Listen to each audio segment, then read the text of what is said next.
آن پسر را کش خزر ببرید حلق سر آن را در نیابد عام خلق.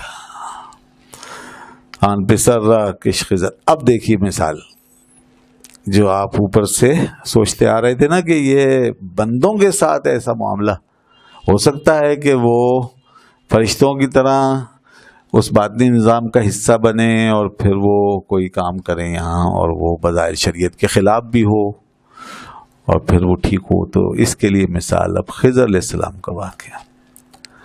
خضر علیہ السلام آج سے پہلے، ہم سے پہلے، ہزاروں سال پہلے حضرت موسیٰ علیہ السلام کے ساتھ جب واقعات ہوئے اور ایک سفر ہوا، اور آپ کو معلوم ہے وہ بڑی طویل حدیث ہے. موسیٰ علیہ السلام ان کو ڈھونڈتے ڈھونڈتے پہنچے اور ایک علم کے لیے جو اللہ نے فرمایا تھا کہ تم میرے بندے کے پاس جاؤ، وہاں تمہیں وہ علم حاصل ہوگا.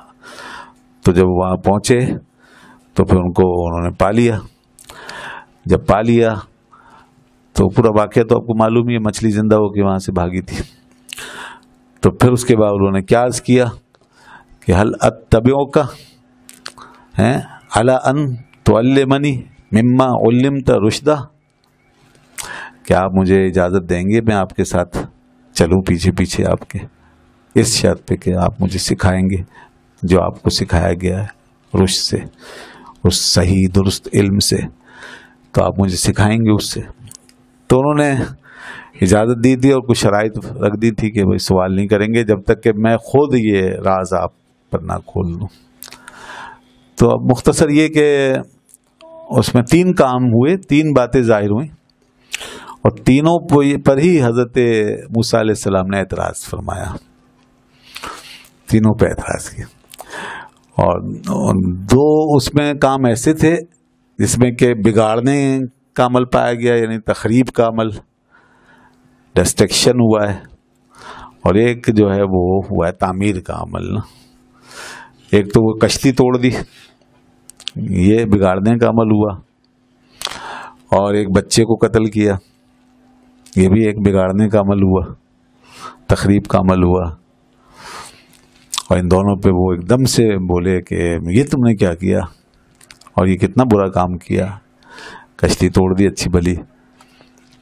ایک تو انہوں نے ہمیں بٹھایا کشتی میں، سوار کرایا، اور آپ نے اس کشتی کو ہی توڑ دیا، ایبدار کر دیا. خیر، اور پھر جو بچے کو مارا، وہ اچھا خاصا وہ ہنستا کھیلتا بچہ تھا، اس کو پکڑا اور توڑ مروڑ دیا، اس کو 2 ٹکڑے کر دیے.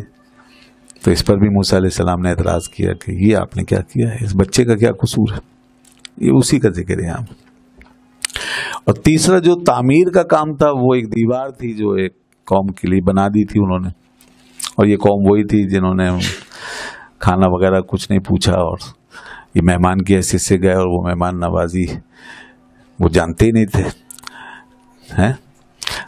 تو نہیں سنا، نہیں انہوں نے کچھ خیال کیا، تو پھر انہوں نے جاتے جاتے ان کی دیوار بھی بنا دی، جو وہ سائڈ کی دیوار تھی فصیل.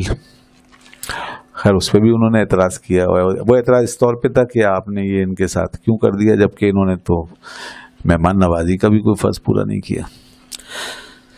تو یہ بہرحال 3 واقعات ہوئے. اب خیر ہم اس تفصیل میں نہیں جا رہے، ہم اس کے لب لباب میں اتریں گے، اس کا خلاصہ نکالیں گے. پہلے یہ سمجھ لیں کہ یہ جو بچے کا واقعہ ہوا اس کے حوالے سے کہتے ہیں آن پسر را کش خزر ببرید حلق. دیکھو جیسے وہ لڑکا، وہ بچہ کہ جس کو خضر علیہ السلام نے جس کا حلق یعنی گردن کاٹ دی تھی، ٹھیک ہے نا، whose throat was cut by خضر. جیسے وہ لڑکا تھا نا، اس کی گردن کو کاٹ دیا، اڑا دیا تھا. اچھا، جب یہ مار دیا لڑکے کو تو موسیٰ علیہ السلام نے جب اعتراض کیا کہ یہ آپ نے کیا کیا، تو میں کہا کہ اس کے ماں باپ بہت نیک ہیں، اور یہ بچہ بڑا ہونے کے بعد نافرمان بنتا، باغی نکلتا، سرکش ہوتا، اور یہ ماں باپ کے لیے اذیت کا سبب بنتا. اس لیے حکم الہی تھا، اس کو مار دینے کا حکم ہوا. اور اب اللہ تعالیٰ اس کی جگہ انہیں ایسی اولاد عطا فرمائے گا جو ان کے لیے آنکھوں کی ٹھنڈک بنے گی. یہ انہوں نے بیان فرمایا تھا. تو فرمایا کہ دیکھو جیسے اس بچے کو خضر علیہ السلام نے مار دیا، سر آن را در نیابت عام خلق ہے، اس کا جو راز ہے اس بات کا یہ عام لوگ نہیں جان سکتے. نیابت عام خلق، عام مخلوق وہ نہیں جان سکتی، وہ نہیں پا سکتی. جو سیکریٹ اس میں مسٹری ہے، what is the mystery in it, ٹھیک ہے نا. تو vulgar do not apprehend, the vulgar does not apprehend the mystery thereof. تو اس کی جو مسٹری ہے وہ نہیں جان سکتے، عام لوگ نہیں جان سکتے، ٹھیک ہے. سیکریٹ اس کا نہیں معلوم ہے. اب یہ کام ہو گیا، ایک بچے کا قتل ہو گیا. تو خضر علیہ السلام نے دراصل اسی حوالے سے کہ اللہ کا فیصلہ تھا اس پہ عمل کیا. اور موسیٰ علیہ السلام چونکہ اپنی شریعت کے مطابق چل رہے تھے، ان کی اپنی شریعت تھی، وہ نظام تشریع میں تھے، لہذا وہ اپنے علم کے مطابق اپنی شریعت کے مطابق اعتراض فرما رہے تھے. تو یہاں پر اب جو بات غور کرنے کی ہے وہ یہ ہے کہ علم الہی دو طریقے سے ظاہر ہو رہا ہے. یہاں پر اللہ تعالیٰ کا علم جو ہے وہ دو طریقوں سے ظاہر ہو رہا ہے.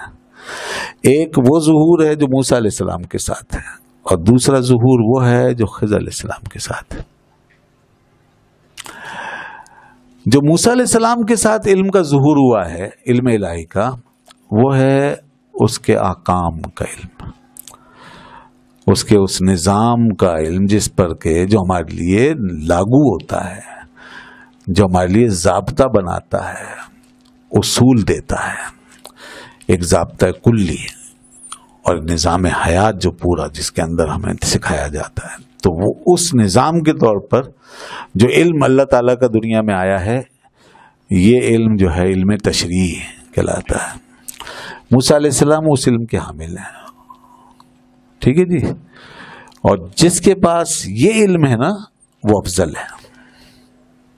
اب یہاں سے وہ مسئلہ بھی حل ہو جائے گا کہ اس سارے واقعہ میں موسیٰ علیہ السلام تو افضل ہیں ظاہر ہے، لیکن برتری بظاہر خضر علیہ السلام کی ظاہر ہو رہی ہے، ٹھیک ہے نا. جو خضر علیہ السلام کی برتری ظاہر ہو رہی ہے تو وہ بظاہر ہے، حقیقت میں موسیٰ علیہ السلام ہی افضل ہے. یا خضر علیہ السلام کی جو برتری ظاہر ہو رہی ہے وہ جزوی ہے، اور جو کلی اعتبار سے دیکھیں گے تو موسیٰ علیہ السلام ہی برتر و افضل. کیوں؟ اس لیے کہ موسیٰ علیہ السلام کا جو علم ہے وہ احکام کا علم ہے، اور احکام کا علم سب سے افضل ہوتا ہے. دوسرا علم جو ہے رب ذوالجلال کا وہ ہے تکوینی. وہ تکوینی علم ہے، وہ جو پوری کائنات سے متعلق ہے اور ہر ذرے سے متعلق ہے. اور بے شک اس کا علم جو ہے وہ احکام کا تھا جب بھی کامل تھا، اور جب تکوین کا ہے تب بھی کامل ہے. لیکن احکام کا علم ہمارے لیے ایک مکمل علم کے طور پر، مکمل ضابطے کے طور پہ نازل ہوتا ہے، سمجھے نا. اس میں کوئی کمی نہیں ہوتی، وہ مکمل ضابطے کے طور، اپنی تمام تر حکمتوں کے ساتھ، اپنے تمام تر تشریحات کے ساتھ وہ علم ہمیں عطا ہوتا ہے. جبکہ تکوینی علم جو اس کا ہے نا، جو خضر علیہ السلام کو حاصل ہوا ہے، وہ بعض مصلحتوں کے تحت اللہ تبارک و تعالی اپنے بندوں پر جزون نازل فرماتا ہے. بعض اس کی مصلحتیں ہوتی ہیں، اس کے تحت پھر وہ جزون نازل فرماتا ہے. تو اس لیے یہ بات یاد رکھیے کہ جس کا جیسا مقام ہے ویسا اس کو وہ علم اللہ تعالیٰ عطا فرما دیتا ہے. یہاں تک کہ بندے کا علم جزوی بھی ہوتا ہے، اجمالی بھی ہوتا ہے، جبکہ اللہ کا علم کلی ہے اور تفصیلی ہے. یہاں تک کہ نبی پاک صلی اللہ علیہ وسلم کے لیے اللہ تعالیٰ نے دونوں علوم کے دروازے کھولے. علم شریعت کامل یہ عطا فرمایا، اور پھر علم تکوینی جو آپ کو عطا فرمایا تو وہ ہمارے عقیدے کے مطابق اللہ تعالیٰ کی طرح تفصیلی نہیں ہے. ٹھیک ہے جی. ذاتی تو ہو ہی نہیں سکتا، جب ہم عطا کی بات کر رہے ہیں تو ذاتی کی تو ویسی نفی ہو گئی.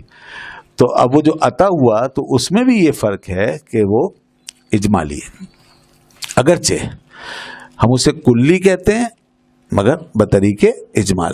اور کلی کا مطلب یہ نہیں ہے کہ اللہ تعالیٰ کے علم کے برابر، ٹھیک ہے نا. کلی کا مطلب یہ نہیں ہے. تو اب یہ جو علم ہے نا، یہ علم اللہ تعالیٰ اپنی مصلحتوں کے تحت اتارتا ہے، اور یہ اللہ کے نیک بندوں کو یعنی انبیاء کو ان کے مقام کے مطابق حاصل ہوتا ہے، اور اولیاء کو ان کے اعتبار سے یہ علم حاصل ہوتا ہے۔ تو خضر علیہ السلام کو یہ اس علم سے حصہ ملا ہوا تھا۔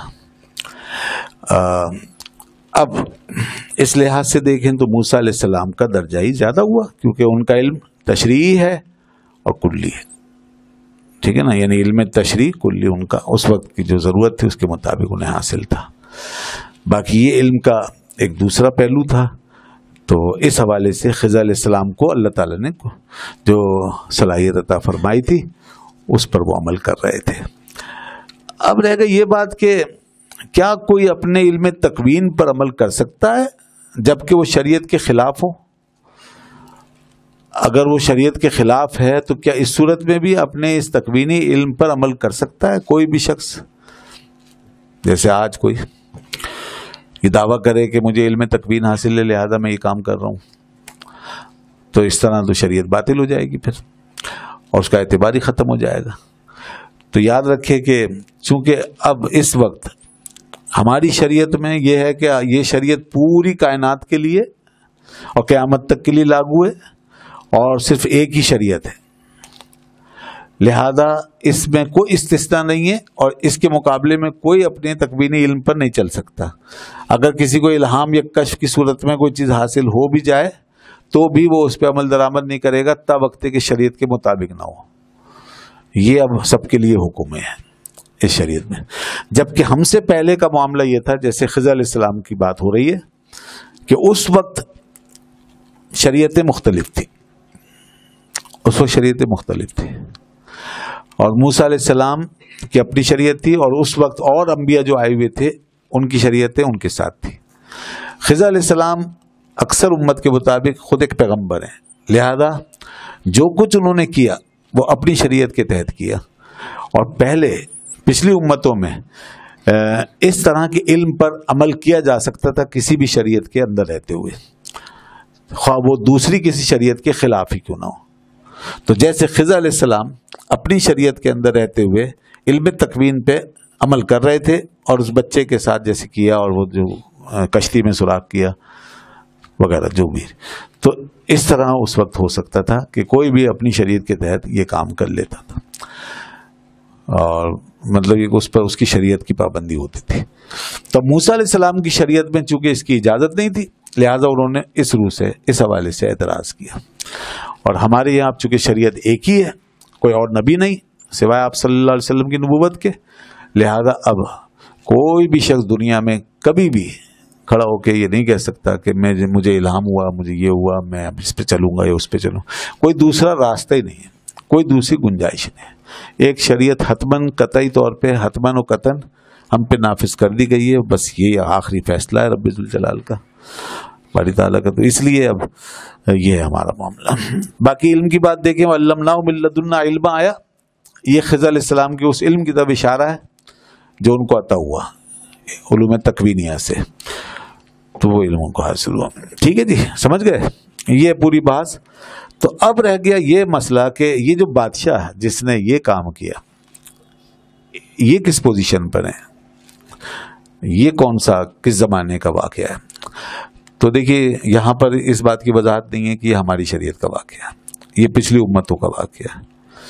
تو ہو سکتا ہے کہ یہ جو بادشاہ ہیں، یہ بادشاہ بھی نیک آدمی ہیں، اور جو طبیب ہیں، یہ طبیب جو ہیں ممکن ہے کہ یہ کسی شریعت کے تحت یہ سب کچھ کر رہے ہوں، اور اس وقت یہ جائز ہو ان کے لیے، الہام پہ چلنا اور اپنے تکوینی علم پر عمل کرنا ان کے لیے جائز ہوگا، تو ممکن ہے اس کی روح سے انہوں نے یہ کیا ہے۔ دوسری بات اس میں یہ احتمال ہے، دوسرا احتمال اس میں یہ ہے کہ ہو سکتا ہے کہ یہ طبیب الہی اللہ کے نبی ہوں، اللہ کے نبی ہوں، پیغمبر ہوں، یہ بھی ہو سکتا ہے۔ تو یوں یہ اب ان کو جو کچھ امر الہی حاصل ہوا، جیسے کہ اوپر آیا نا یہ ساتھ آیا امر اور الہام، تو ممکن ہے اس سے مراد وہی ہو، تو وہ جو کچھ کر رہے تھے وہ وہی کی روشنی میں کر رہے ہوں، یہ بھی ہو سکتا ہے۔ تو اس لیے اس پر کوئی اعتراض نہیں ہے۔ تو حضرت مولانا روم رحمۃ اللہ علیہ نے یہ مثال دے کر خضر علیہ السلام کے حوالے سے یہ بات کلیئر کر دی کہ یہ اس طور پر ہو سکتا تھا، ہوا ہوگا، اس لیے ہمیں اس پر اعتراض نہیں ہونا چاہیے۔ اب آگے بہرحال اب ایک مضمون شروع ہو گیا کہ خدا کے امر کے آگے اب ہمیں کیسے جھک جانا چاہیے۔ عالم تکوین میں تو جھکنا پڑتا ہی ہے، وہاں تو جو فیصلہ ہے وہ ماننا پڑے گا، موت آئی تو گلے لگانا پڑے گا۔ لیکن وہاں روم رحمۃ اللہ علیہ یہاں سے نقطہ نکال رہے ہیں کہ وہ جیسے بادشاہ ہے اس عالم کا، ایسے ہی بادشاہ ہے اس عالم کا، لہذا تم یہاں بھی اپنا سر اس کے آگے ایسے زمین پہ رکھ دو نا، اور اس کے حکم کے آگے اپنے آپ کو فنا کر دو، اور اپنی جان کو اس کے لیے وقف کر دو کہ وہ بس یہ اسی کی دی ہوئی جان ہے، وہ جب بھی لے لے ہم راضی ہیں، اور اسی کے راستے میں جان جائے چلی جائے۔ یہ مضمون اب اٹھائیں گے، اور اب اسماعیل علیہ السلام کا پھر حوالہ آئے گا آگے کہ کیسے انہوں نے اپنی جان پیش کر دی تھی۔ تو یہ انشاءاللہ اگلے درس میں پھر اس کو لے لیں گے۔ وآخر دعوانا الحمدللہ رب العالمین۔